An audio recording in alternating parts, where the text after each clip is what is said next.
and welcome to a completely ad hoc and impromptu Bernie Gaynor show. I can't devote the time this week to get a show done in the studio, plus it is currently being renovated, thanks to all those who've helped. But I am just smashed this week with the legal battles I'm facing. But there are some things we need to talk about. Over the next week, the world as we know it could change dramatically. We have the US election on Tuesday, and still Joe Biden is leading the polls. This is a man that over the last week, it seems, has been completely compromised by China through his son's business activities. If Joe Biden is elected, the whole power dynamic in the world is going to change and will be very bad news for Australia, because we can no longer trust or hope that America will be able to keep the Communist Party of China in check, and that will be very bad news for Australia. Plus, it will mean that the civil war for the soul of Western civilization is going to completely erupt. We've seen the YouTube, Facebook, Twitter, social media channels just completely clamp down on conservative commentary. We've seen pro-life advertisements shut down. We've seen the New York Post still can't get into its Twitter account because it published stories on the Hunter Biden laptop scandal, which implicates Joe Biden. He is completely compromised. I cannot stress that enough. Plus, we've seen more unrest and violence in the US. Philadelphia completely looted during the week. So the US is in a very dangerous place, and we can only hope that Donald Trump wins. The good news is I think he will win.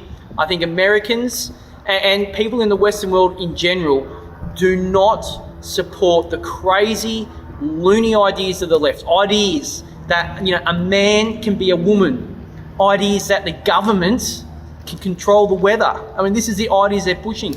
And the economic costs that come with that, the social costs that come with that, the economic cost of the climate change policies is just disastrous. We've seen the state of California now can't keep the lights on because they've gone from baseload power to windmills. It's crazy.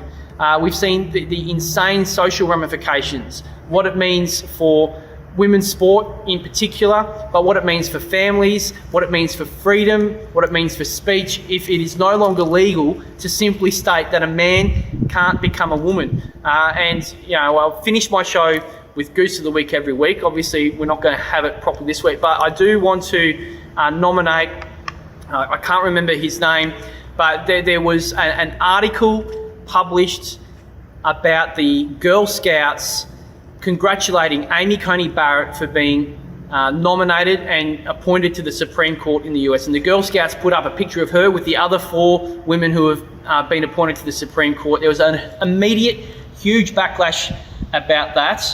And one US commentator said, just because you identify as a woman does not mean that you should be supported in this way on social media, meaning that Amy Coney Barrett identifies as a woman. That is a crazy thing to say. She is a woman. And the left, who are pushing all the quotas for, gender in the army, gender in politics, gender on the Supreme Court, are now absolutely making fools of themselves by claiming that people identify as women. They don't. Amy Coney Barrett is a woman. In Queensland, we have the election. It will be held tomorrow. To be honest, I think Anastasia Palaszczuk is going to win, but I've got a lot of doubt about this because I just don't trust polling anymore. If she is elected, it will be a terrible decision.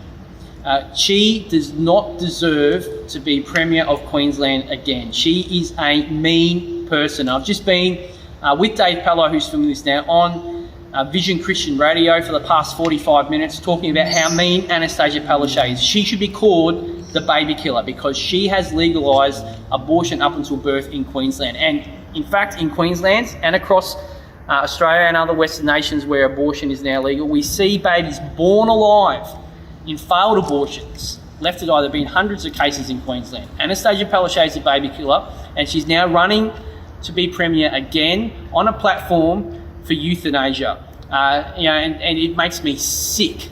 The number of times I've heard that Anastasia Palaszczuk has saved our lives here in Queensland from COVID, complete rubbish. If I hear it one more time, I think I'm going to throw up. She does not deserve to be Premier. She is mean. Her COVID response has been mean. I know a family right now whose father is dying and they're stuck in quarantine, some of the kids. It is just a terrible, terrible circumstance to be in. Anastasia Palaszczuk has done it. She's the same person, though, who let the footballers come to Queensland to play Aussie rules because it brought in $1. That is the action of a mean person. Anastasia Palaszczuk is mean. That's fine. She can be mean, but she should not be the Premier of our state. We've got big problems with religious discrimination, this whole concept of religious freedom in Australia. We've got the Satanists now pushing to use these anti-discrimination laws. They're holding a service, and shame on the Noosa Council, a satanic black mass up there tonight, and they are doing it to promote their support for abortion and euthanasia, which clearly shows that the Queensland Labor government is on the side of the Satanists. That's a terrible thing. Something all Australians should be aware of. If these religious freedom laws pass in the Commonwealth, we're going to be hit with litigation from here to kingdom come over things like, can the Christmas Day holiday even be called Christmas Day? There'll be court cases about that. So if these religious discrimination laws are passed at the Commonwealth level, and we've got them in the state levels as well, we're going to be hit with litigation from here until kingdom come. There will be Satanists and atheistic groups, and this is already happening in America. It's happened in the ACT. The very first religion protected under the ACT's religious vilification laws was a satanic cult that follows the writings of a man who said the most perfect form of sacrifice is a male boy. They are his words in his teaching. That religious cult has now been protected under ACT's religious vilification laws. And if we get more of these laws, we're going to have litigation over whether Christmas Day should be a public holiday, whether Easter should be a public holiday, because the argument will be that these holidays are for Christians and they discriminate against non-Christian people. We're going to see it for the military uniforms, anything where there's a slightest hint of the last remaining vestige of Christianity in our society will be targeted. I've got to talk briefly about the terrible terrorist attack in France last night. 3 people died in a church in Nice. I understand one of them was beheaded. A lot of people would have thought, that this whole Islamic scare campaign went away. ISIS has died. This Islamic terrorism issue has died. I can tell you it has not. It is going to come back with a vengeance in Australia. What we've seen is a little lull over the past couple of years because most of the hotheads in Australia went overseas and got killed in Iraq and Syria. But not all of them. Some of them will come back. And what we're seeing right now is the much smaller number of terrorist cells that erupted after September 11. Those people are now starting to be released from prison. In 10, 15 years' time, we're going to see another massive spike, it could even come earlier, of Islamic terrorism here in Australia. And it will be worse because the Islamic population here will be larger. And I don't think many people understand this, but in Islam, violence is a legitimate way of solving problems. Everyone in Islam agrees that, all the different myriad sects. What they disagree on is what are the conditions that justify violence. And one of those conditions, the primary one, is that the violence has to achieve an outcome. So violence has to be able to, so for instance, to turn a Western state into an Islamic state, violence will be justified to do that if it could be achieved. And of course, the larger an Islamic population, the closer they are to achieving the situation necessary to justify violence to overthrow a state. We've got big problems in the West to come on that. But I'll leave it at that.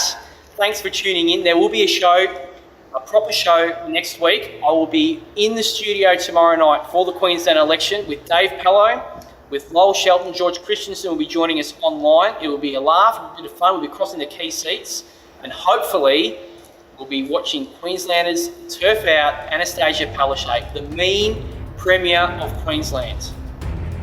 The Bernard Gaynor Show is a production of The Good Source, hosted by Bernard Gaynor. To watch, listen to, or read more content without the SJW PC fact filter, visit goodsource.news. Good, SAUCE.news.